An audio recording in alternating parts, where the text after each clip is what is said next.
Shalom, Israel. Shalom, shalom. Brother Thawam coming at you with these precepts and another cold cut. Giving first all honor and glory to Yahweh, Bahashem Yahweh Shai. Yahweh being the name of the Heavenly Father, who the world calls God. And Yahweh Shai being the name of his only begotten Son, who the world knows ignorantly as Jesus Christ. Right? And this is going to be a part 2. Right? Wisdom of the tongue, part 2. The power of the tongue. Watch the things that you say. So in these last days, we got to make sure we're speaking things that's profitable, right? We got to make sure we're speaking things that are profitable to ourselves, to our salvation, and to our people, right? This is, I'm going to get 2 Peter chapter 3 and verse 10. I'm going to start at 10. It says, but the day of the Lord will come as a thief in the night, in which the heavens shall pass away with a great noise, and the elements shall melt with fervent heat. The earth also and the works that are therein shall be burnt up. So, in the day of the Lord, it's going to be a lot of fire. It's going to be a lot of brimstone. It's going to be a lot of hell on earth. And there's going to be a lot of destruction. And with that destruction coming up, verse number 11 says, seeing then that all these things shall be dissolved, what manner of persons ought ye to be in all holy conversation and godliness? So we got to make sure our conversation is holy. We got to make sure we sticking to the scripts, sticking to these scriptures, right? And let me get this in Matthew chapter 12 and verse 36.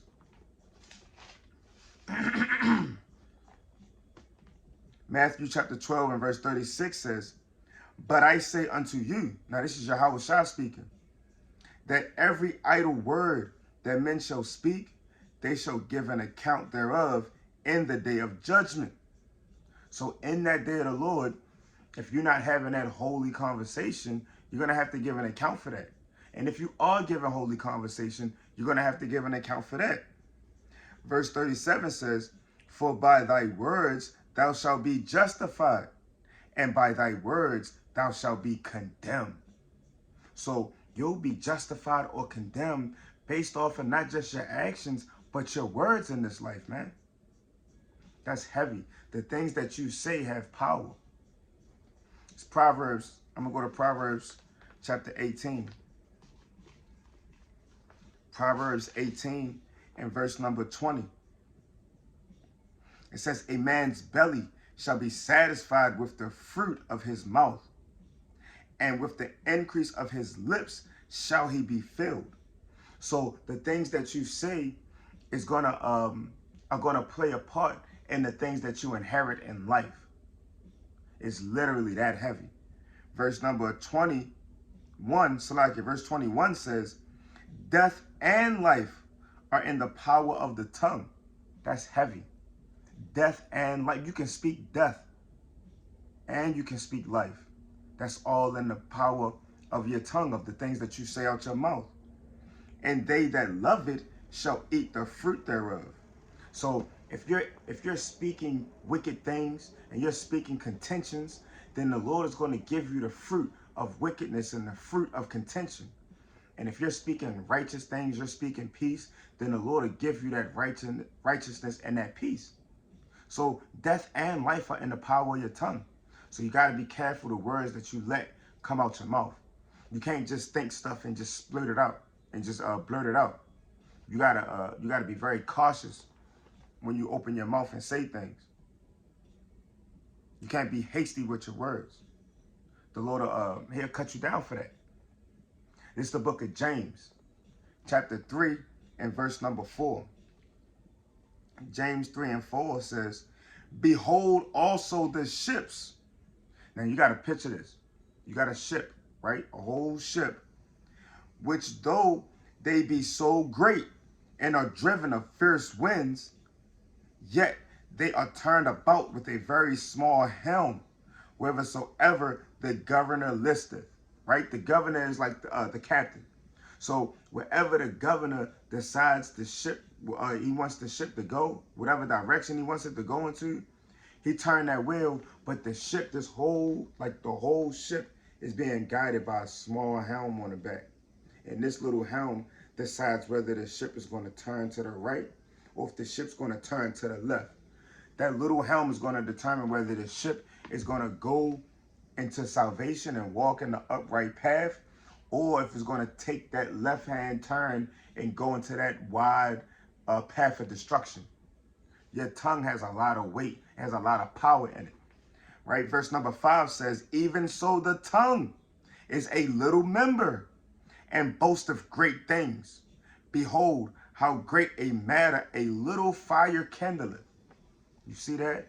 The words that you speak, a small statement, could kindle the anger of the Most High against you. A little statement, like a woman bucking up against her husband, having that one little phrase, that one little, I'm talking to you. That's it. The Lord's anger could be kindled against you. And you could be in a place of being judged. You can be in sin just off of something that quick. You read something in the scriptures and you say, man, I ain't doing that. What? The Lord is pissed off the rip. And you're kindling fire. And back, to the wife, you're kindling a fire with your husband. The Most High said that he's supposed to be your Lord. And you're not supposed to gainsay your husband. Right? But even as men, we're not supposed to gainsay Yahweh or the Most High God. We can't do that. You read what's in this Bible and you got to apply it immediately. You scoff up against this word and the Lord going to have something for you. Right? This is, I'm going to go to the book of Proverbs, chapter 12.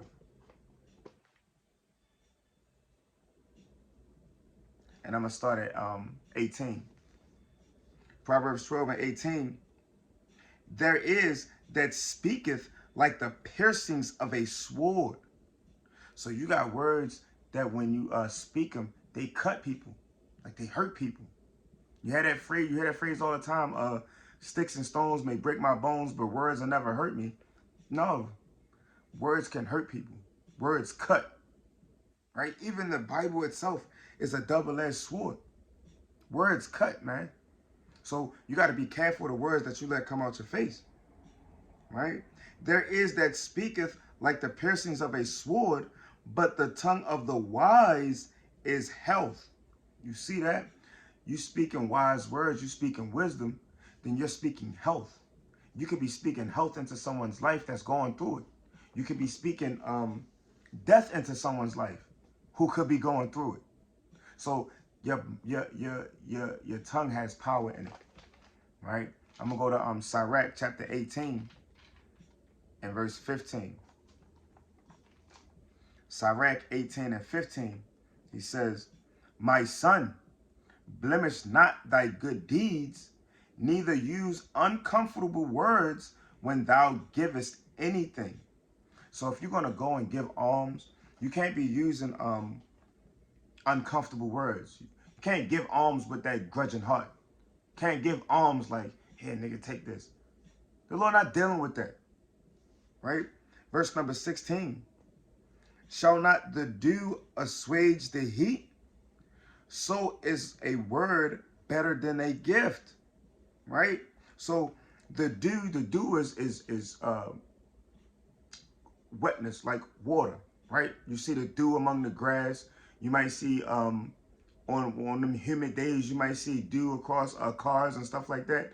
That dew, it assuages the heat, meaning it cools down that heat, right? And he said, so is a word better than a gift. So the words that you speak could be better than the physical gift that you could give somebody. The words that you speak to uplift somebody when they down, or even if they going, even if they're waxing well, the words that you speak can help them be more on fire. You can be kindling a fire in righteousness so that somebody can go hard for the Most High. Verse number 17 says, lo, is not a word better than a gift? But both are with a gracious man. So a gracious man, a man that's humble, when he receives gifts, he receives them with humility. He receives them in righteousness. He receives them without boasting or seeming too above himself, that man can receive that the good words and the gift. Both of those are with a gracious man. You see that? We're going to go to Sirach chapter 20. Sirach chapter 20 and verse number 18. It says, to slip upon a pavement is better than to slip with the tongue. So the fall of the wicked shall come speedily. So the Lord is telling you straight up, you're better off slipping and falling outside on the ground, on some black ice, or in the rain. You're better off slipping and falling outside on the pavement than slipping with your tongue. That's heavy. I'm going to read that again. To slip upon a pavement is better to slip with the tongue. So the fall of the wicked shall come speedily. So when you slip with the tongue, that fall could come like that. As soon as you say it, as soon as you get it out your mouth, as soon as you put that exclamation point on it, bam, judgment being set, and you could be anywhere. The Lord can start giving you migraines. He can throw a whole cold or flu on you. He can have you in a damn car accident, damn trip off the curb, and damn break your hip. You know what I'm saying? The Lord can do what he wants to you, but he can make it happen like that. So we got to be careful and cautious of the words that we allow to come out of our mouths. All right, I'm going to get Sirach chapter 28 and verse number 18. Sirach 28 and 18 says, many have fallen by the edge of the sword. And you've had many wars throughout history. Throughout human history, there's been many wars. Many wars, and even in ancient times, in ancient days, you had many wars with actual swords. So many have fallen by the edge of the sword, but not so many as have fallen by the tongue. More people have fell by the tongue than an actual war with a sword. The words that you speak, you have life and death in your tongue. You have the power of death and life when you speak. So you better be careful and speak life when you're talking to your brethren, when you're talking to the people of your nation, when you're talking to the children of Israel, when you're talking to Yasha'Allah, you better be speaking life. And even if you got to get on your brother and rebuke him, or get on your sister and rebuke her, that's love. And it got to be coming out of the commandments. It got to be coming out the Bible. It got to be coming out the law, the words of the Most High. And that's how you speak life to somebody, right? Not so many have fallen by the tongue. So the tongue, you can damn speak death over somebody. You can have somebody fall based off a conversation that you have with them, offending somebody, offending a little one, and they go from being in the truth to going back into the world because of a conversation that you had with them.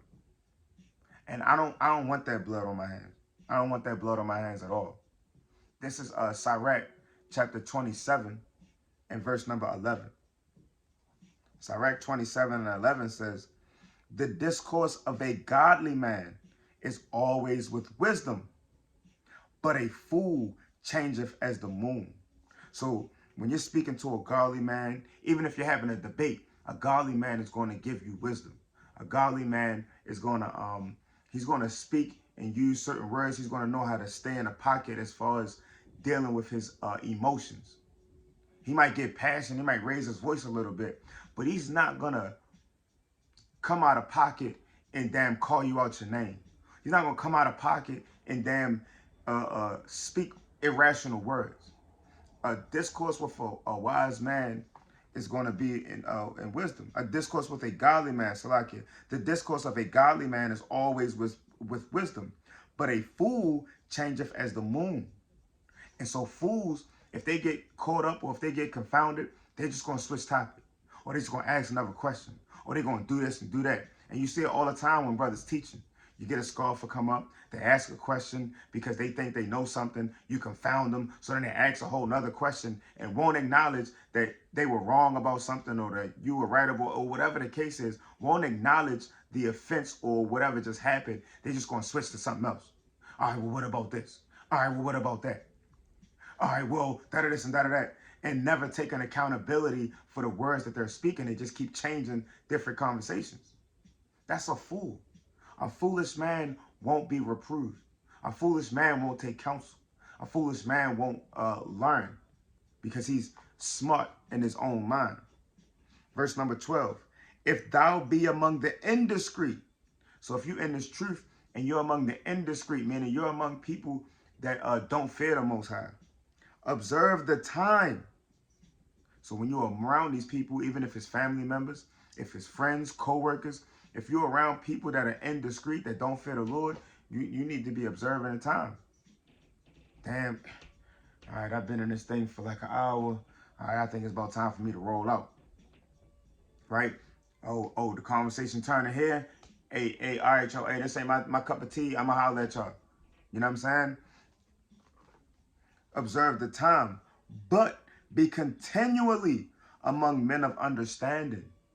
Be continually among men of understanding, because these are the people that are going to speak that life into you.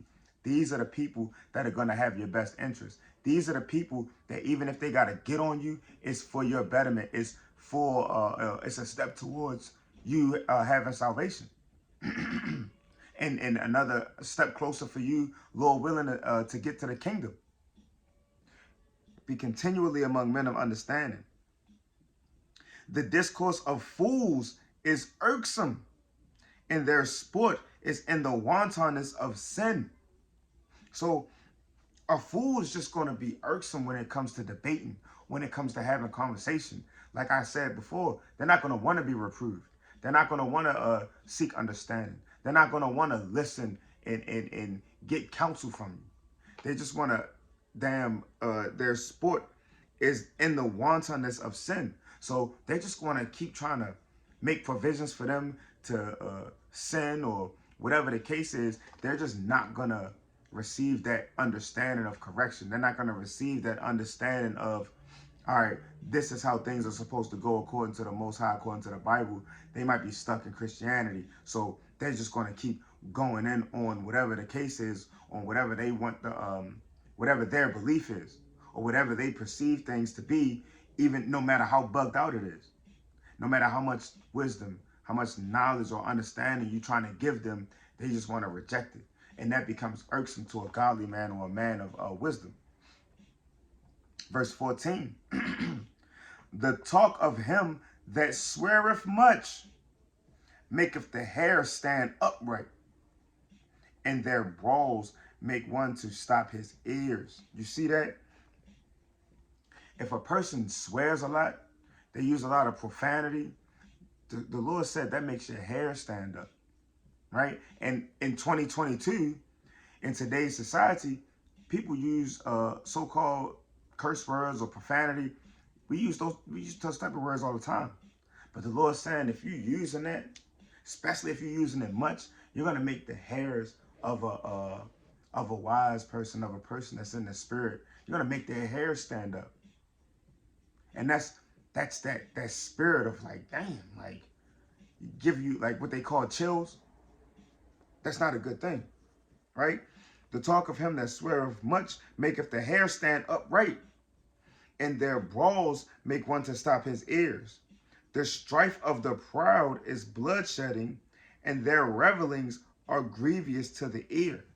So these people, they just want to just be loud, be seen, be heard. They don't have any desire to use wisdom. They don't have any desire to be taught. They don't have any desire to receive understanding. So when you're talking to somebody, you got to make sure that you're staying in the spirit when you speak. You got to make sure that the words that you say are coming out of the words of the Most High. You got to make sure that the words that you say are congruent and going with the flow of the spirit of Yahweh B'Shem Yahweh Shah. You got to make sure of these things. You got to watch your tongue. Right? This is Sirach chapter 23 and verse 9. Accustom not thy mouth to swearing, neither use thyself to the naming of the Holy One. See that? I'm going to read that again. Accustom not thy mouth to swearing. Now, real quick, profane, right? Using profanity, that's using profane words. That's using words that's like going against the scriptures, right? You're going against the Most High.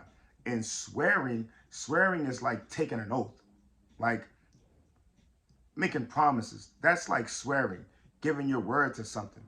So the Lord is saying, accustom not thy mouth to swearing, neither use thyself to the naming of the Holy One. So we understand the Most High's name, right? We know what his name is. We know what his son's name is. But we don't take it upon ourselves to keep continuously repeating his name, to keep using his name. Because the Lord said don't use his name in vain. And if you continuously use his name to the point where the weight of his name in your mind or in your heart doesn't have the same value that it should, you're not giving it that same reverence, the Lord can cut you down for that. That's using his name in vain. You know how stuff happens and people go, Jesus Christ. That for a long time you thought that was the son of the Most High's name. You thought his name was Jesus Christ. Yeah, his name is Yahweh Shah, but we thought his name was Jesus Christ. But even now in this truth, you hear something happen and you'll hear somebody in the truth go, Jesus Christ. That's, if you using the Most High's name in those type of contexts, oh, you drop something and you, or somebody bump into you hard and you just like, dang, like, Jesus Christ. You better not use the Most High's name in those type of situations, right? Because those are the, that's what he's telling you not to get accustomed to doing. Don't get accustomed to swearing or using the name of the Holy One. Verse 10, for as a servant that is continually beaten shall not be without a blue mark, so he that sweareth and nameth God continually shall not be faultless. So you're going to be found full of fault in the day of the Lord's vengeance if you continually swearing and or using his name. Just continuously without any thought or without any reverence, all out of context, all out of order, the Lord will cut you down for that. You got to be careful using the Most High's name. Verse number 11. A man that useth much swearing shall be filled with iniquity, and the plague shall never depart from his house.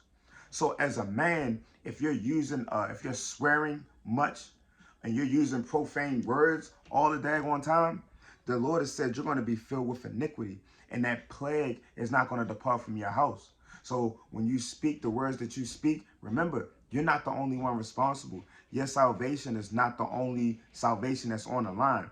Your wife's salvation is on the line. Your children's salvation is on the line. If you're in a congregation, any brother that may be under you, their salvation is on the line. Any brother that may be over you, anybody that you can influence, their salvation is on the line because of the words that you speak, right? Even if they're not in your house, you still got to understand that, right? And the plague shall never depart from his house. If he shall offend, his sin shall be upon him. And if he acknowledge not his sin, he maketh a double offense. So if you go off and somebody try to correct you and you still going off, that's a double offense to the Most High. Dang. And if he swear in vain, he shall not be innocent, but his house shall be full of calamities. Right? You're going to have a house full of calamities if you use a lot of swearing and you overuse the name of the Most High. If you keep overusing the Most High's actual name and keep making promises after promises and swearing upon swearing and using profane words after profane words, the Lord is going to have your house full of calamities. That's what he said. Right? And I'm going to get 1 Timothy. 1 Timothy chapter 6 and verse 20. All right, 1 Timothy chapter 6 and verse 20. It says, O Timothy, keep that which is committed to thy trust.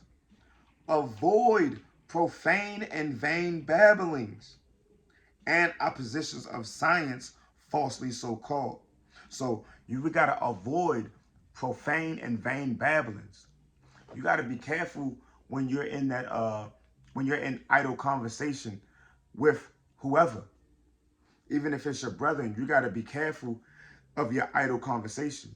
You don't want to start talking and you get real relaxed, and then that old man start creeping up over you, and now you find yourself talking about sports for damn an hour, and you debating damn stats of damn LeBron James or damn Jerry Rice.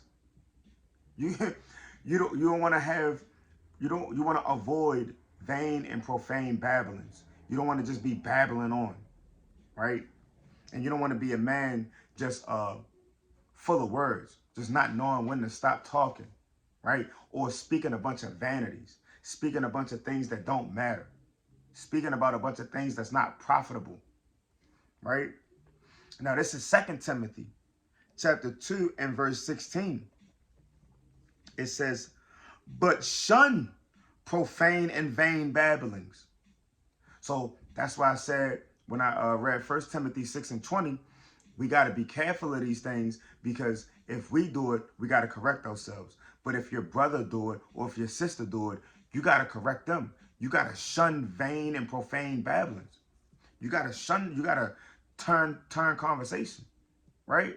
You get certain brothers when we're around each other, brothers, he hear conversation going for a certain amount of time, and he go, brothers want to get in the gauntlet, right? The gauntlet is a certain game we play when it comes to bringing out scriptures, right? So the brother's trying to get the conversation to be on a spiritual matter and not be just continuously in folly and madness and vanity and profanation, right? So you got to shun vain and profane babblings, because it says, and their word, verse 17, and their word,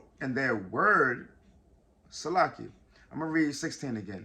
But shun profane and vain babblings, for they will increase unto more ungodliness. So if you don't stop it or nip it in the bud, then it's going to continue to grow into more ungodliness. And like I said, a whole 2 hours go by, and you damn debating all of these different celebrities or entertainers and all of that. Here it is, 2 hours gone by, you with your brother or your sister, right? Y'all got the Bible open, but nobody's reading, because everybody's talking about damn Will Smith smacking Chris Rock. Like, I don't care about that. I'm gonna keep talking about that. And all the stuff I know about it, I'm mad that I know it, because I don't care about it. I don't want my conversation to be about whatever damn award show that was and whatever the hell's going on with damn Will and Jada. They ain't telling us to keep the commandments. They're not telling us to return to the Most High. They're not telling us that we're Israelites. They don't give a damn about your salvation. So why are we spending so much time talking about different things that don't matter? Spend so much time, sisters talking about another sister's damn head wrap. 20 minutes, 30 minutes about a damn head wrap. Or whatever type of folly and madness it could be. Right? So I'm going to get this in, see that? Proverbs 9 and 13. See that? Proverbs chapter 9 and verse 13 says, a foolish woman is clamorous. Clamorous means loud. So the Lord is telling these women, a foolish woman is clamorous, right? Meaning she is loud. She is simple and knoweth nothing, right? So a foolish woman, she don't know anything, but she loud and she proud and she got all of this stuff to say out her mouth, and the Lord is just not dealing with that. The Lord is not dealing with a woman that wants to be loud and seen, you know what I mean? Loud and heard before she's seen. The Lord is dealing with soft women that are loving and kind and shamefaced. A woman that you got to look for. Not a woman that you can be like, oh, she over there. Oh, she right there. You don't even got to look up. You can just hear her. The Lord not dealing with that. Right? This is Proverbs chapter 18 and verse number 19. It says, a brother offended is harder to be won than a strong city, and their contentions are like the bars of a castle, right? So once you offend a brother, it's hard to win them back over, right? It's not impossible, but it's hard to win them back over, right? And it says they're harder to be won than a strong city, right? Jerusalem is a strong city. Jerusalem sat on top of a mountain. We had walls set up. It's hard to climb up. It's hard to go war up a mountain and then go besiege walls. So the Lord is saying it's comparable, right? A brother offended is harder to be won than a strong city. So it's harder to win a brother back over than it is to go uphill and take over a city with a strong wall. And their contentions are like the bars of a castle. And castle bars, these ain't your bars in jail. Castle bars is thick. And it's saying their contentions, meaning that once they're offended, it's harder to win them back over because now they're contentious with you, and their contentions are strong. Their contentions are strong, and more than likely, if they're offended at that level, then it's probably justified. So you want to make sure that you're not speaking words that gives them justification to be so angry or pissed off with you, where they can't even be won back over.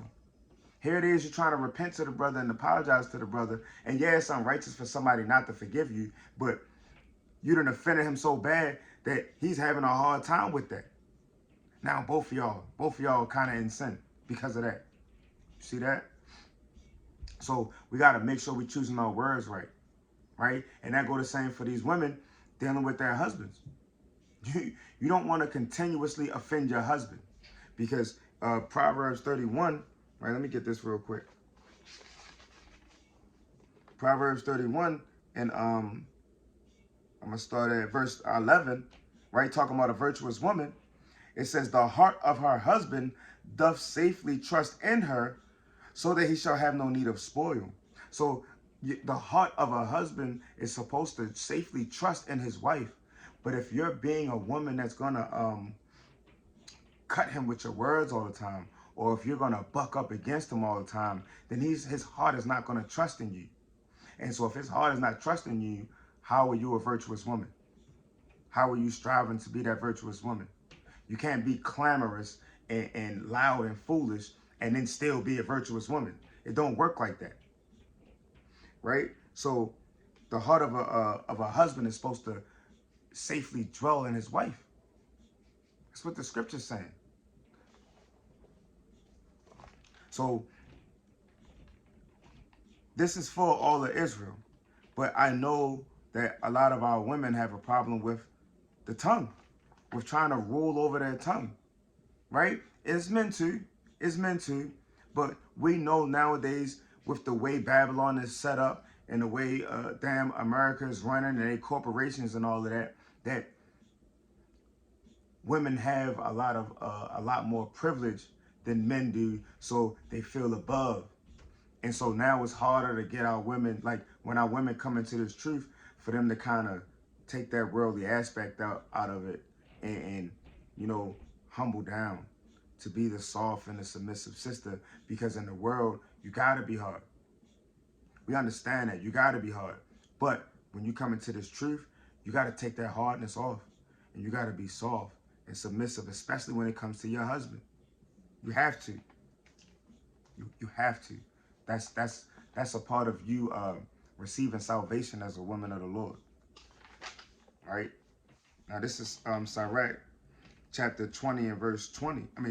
Sirach chapter 25 and verse number 20. It says, as the climbing up a sandy way is to the feet of the aged, so is a wife full of words to a quiet man. So imagine them dunes in like the Sahara Desert, and you got that soft sand. Now imagine an 87-year-old man or an 87-year-old woman trying to climb up the Sahara Desert sand dunes. Sand keeps sliding under you. You old, you kind of weak, kind of frail. So as you step in, you might stumble down and all of that. The Lord is saying that that same struggle that that elder person is having trying to climb up that dune or climb up that sand is the same struggle that a man has with a woman that's full of words, and he ain't one of them type people. If a man is more reserved, because most men are, most men don't do a lot of babbling. Most men don't do a lot of talking. But for these type of men, if you're dealing with a woman that likes to talk a lot, a woman that's full of words, especially when it comes to a debate or an argument or whatever the case is, that man feels like an elderly person trying to climb up the Sahara Desert or a dune or hill or mountain or whatever full of sand. Soft sand that every time you step on it, it starts crumbling from underneath your legs. And you got old 87-year-old legs that the muscles done torn. You done torn your ACL, MCL when you was damn younger playing football or basketball or whatever. And now you're trying to use these same old legs to climb up this hill. That's how a man feels when he's arguing with a woman that's just full of words. We got to learn to keep our conversation, be able to say a lot with little words. Be able to say a lot with little words and be soft with our words. Come. Now this is Sirach chapter 22 and verse number 5. Right? Because I love my women, you know? I love our women. And you can't have a nation without women. Like, you can't have a whole bunch of men trying to wake up to the truth, bunch of righteous men in damn 12 women. It's not going to work. You need the women to be in order. We need the men to be in order. So everybody, we all got to watch our tongues when we going out and about in this earth. Because everybody's looking at us, right? They see fringes, they see the beard, they see the hair wraps. They know it's something different. But you can't look different, but then sound like everybody else. You can't look different and then sound like everybody else, right? So this is another one for the women. Sirach chapter 22 and verse 5. It says, she that is bold, dishonoreth both her husband, Salakia, dishonoreth both her father and her husband. So a bold woman, right? You got the woman, I'm a strong black woman. Oh, I got a strong spirit. Oh, I got to speak my piece. Oh, I need to say what I got to say. The bold woman says, the scripture says, she dishonor her father and her husband. And goes on to say, but they both shall despise her. You see that? They're both, her husband is going to despise her if she's a bold woman in the spirit. Like if she's bold. So it's time for our women to put on that love and that kindness, that soft, submissive spirit. That's what the Lord is really dealing with, right? Let me get this real quick. And Sirach 26 and 14.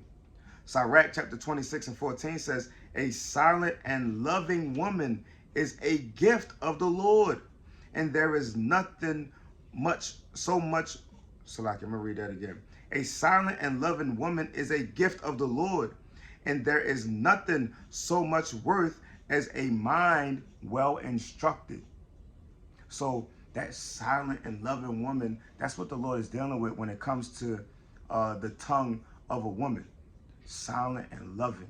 You got to use them loving words, right? When you read about a virtuous woman, it tells you the law of kindness is in her tongue.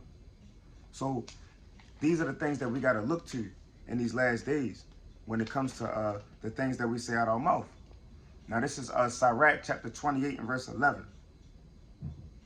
It says, and hasty contention kindleth a fire, right? So hasty contentions, right? You want to snap at somebody. That's going to kindle a fire, right? And in hasty fighting sheddeth blood. So you want to get in somebody's face, that's going to cause a fight, and that fight's going to shed blood. The Lord not dealing with that, not amongst Israel. Verse number 12. If thou blow the spark, it shall burn. So if you use contentious words, or you use words that stir up debate, or revelings, or whatever the case is, the Lord said that that's going to kindle a fire, right? It's going to blow the spark, and it shall burn. It says, if thou spit upon it, it shall be quenched. And both of these come out of thy mouth. So the spark, you can be the one to spark a conversation that leads to a fire, that leads to an argument, that leads to a debate. But even though you started it, you can spit on it, meaning you can use some peaceable words, you can use some nice words, and it'll calm that situation down. See that? You have death and life in the power of your tongue. So you have to use your tongue, use your words wisely. Your words will be the reason why you're justified or why you're condemned. So I'm going to get this in Colossians chapter 4 and verse 6. Right? Colossians chapter 4 and verse number 6.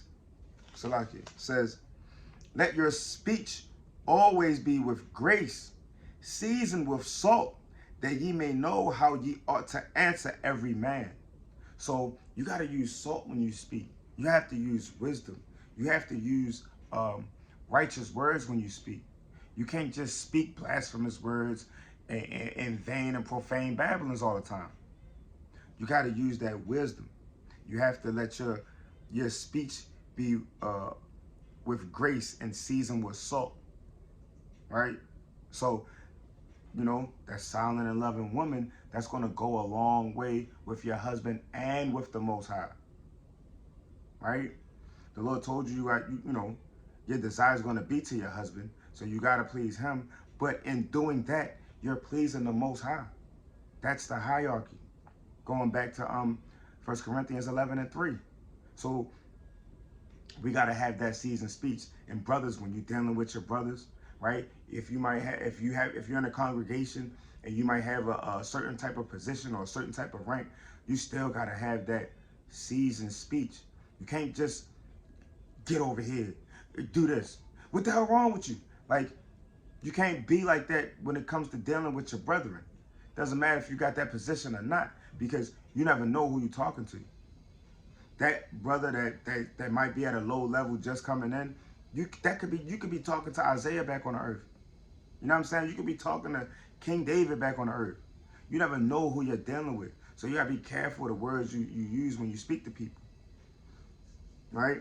Now I'm gonna get Proverbs chapter 15 and verse 1. Gotta be careful of the words that you use when you speak to people.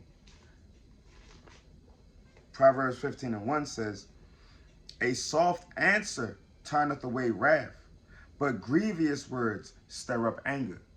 So we got to make sure that when we're dealing with our people, now, not every conversation has to be, you know, out of with that kind spirit. You know what I mean? Using the soft words. Not every conversation is going to go like that, obviously. But when it comes to dealing with your brethren, you want to make sure that you're giving these, that everything's done in wisdom, that everything's done balanced. So if you got to rebuke a brother or correct a brother, sometimes you got to correct them with that fear of the Lord. Sometimes you can just correct them with the soft words. You know what I'm saying? So it's always a balance to everything. I don't want you to think that, oh, you got to just be all kind all the time with your brethren. You see him going off and you like, well, brother, I don't know. No, if you got to get on him, then get on him and let him know he's going off. Can't just let everything be soft all the time. But Proverbs 15 and 1 says, a soft answer turneth away wrath, but grievous words stir up anger. The tongue of the wise useth knowledge aright, but the mouth of fools poureth out foolishness. So you have to use that, use your knowledge aright. You have to use that wisdom when you're speaking, right? This is, I'm going to Proverbs chapter 25 and verse 28. Proverbs chapter 25 and verse number 28 says, He that have no rule over his own soul, so like he that have no rule over his own spirit is like a city that is broken down and without walls. So we read that a brother that's offended is harder to be won than a city with strong walls. And now the Lord is telling you that if you don't have any rule over your spirit, you're like a city that's broken down and without walls. What does that mean?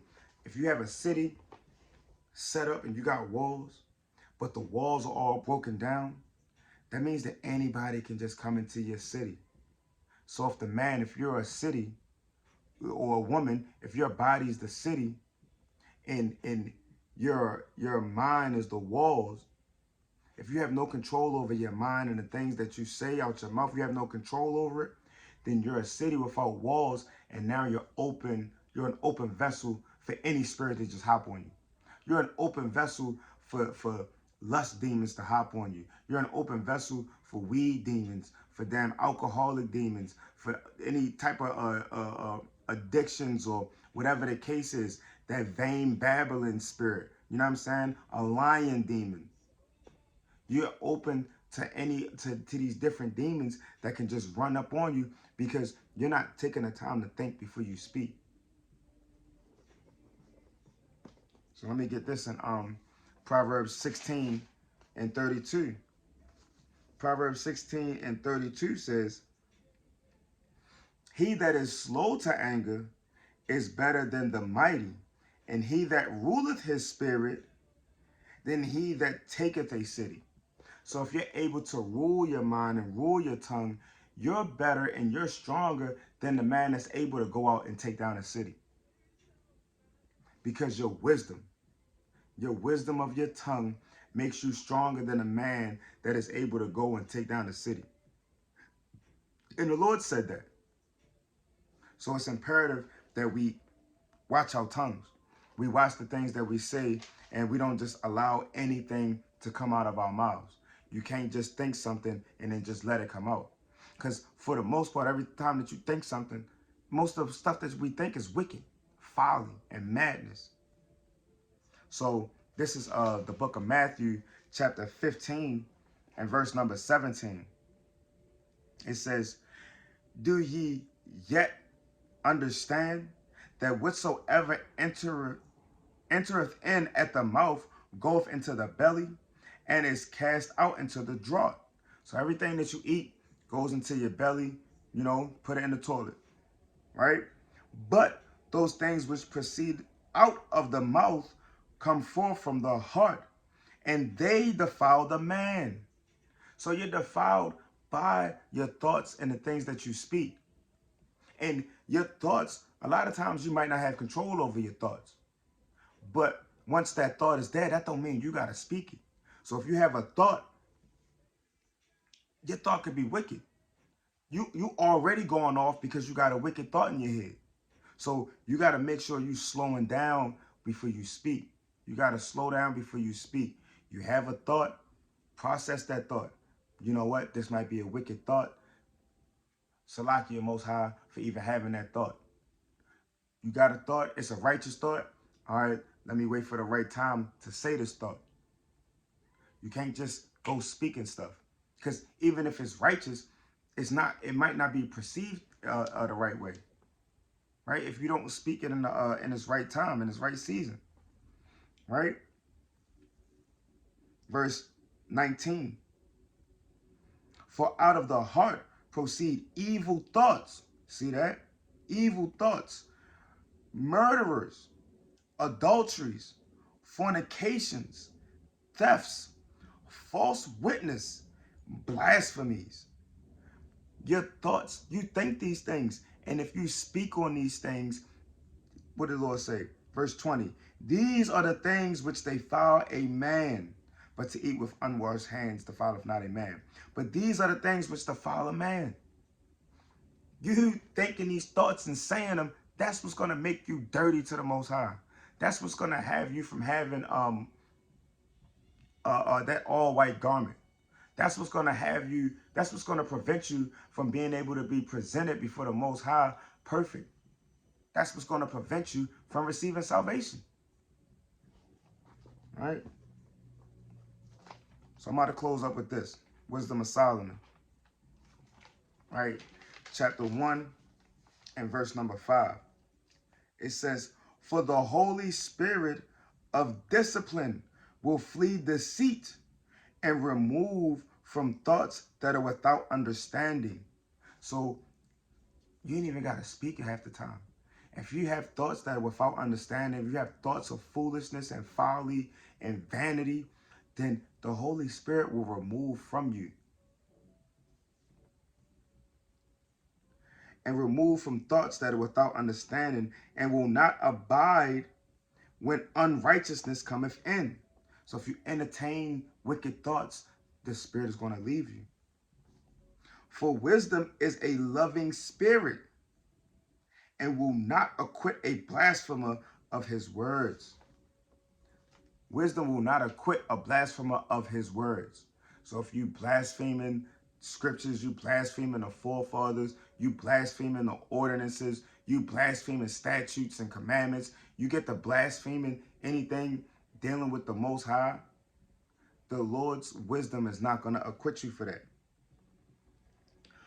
For God of witness of reigns, Salakia, for wisdom is a loving spirit and will not acquit a blasphemer of his words. For God is witness of his reigns and a true beholder of his heart and a hearer of his tongue. So you won't be acquitted for your blasphemies. So whenever you speak, you got to make sure that you're speaking in due season and in due time. You can't just speak your words whenever you feel like it. Because your words, you have life and death and the power of your tongue. Right? It's like I had another precept that kind of came to mind.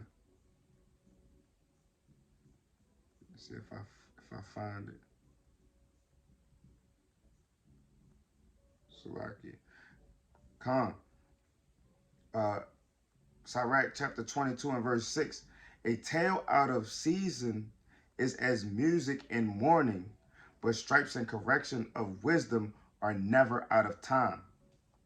So even if you speak in wisdom, if you don't speak it in the proper time or at the proper context, then it's like trying to listening to some up-tempo music when somebody's at a time of mourning. It's not the time for that, right? So you got to know when you got to know when to hold them and know when to fold them. Like you got to know when to speak and when not to speak. And then when you do speak, you got to make sure you're using that seasoned speech. All right? So with that, all honor and glory goes to Yahweh, Bahashem Hamashiach wa Malak Yahweh Shai. I pray that this was an edifying video. Shalom, shalom.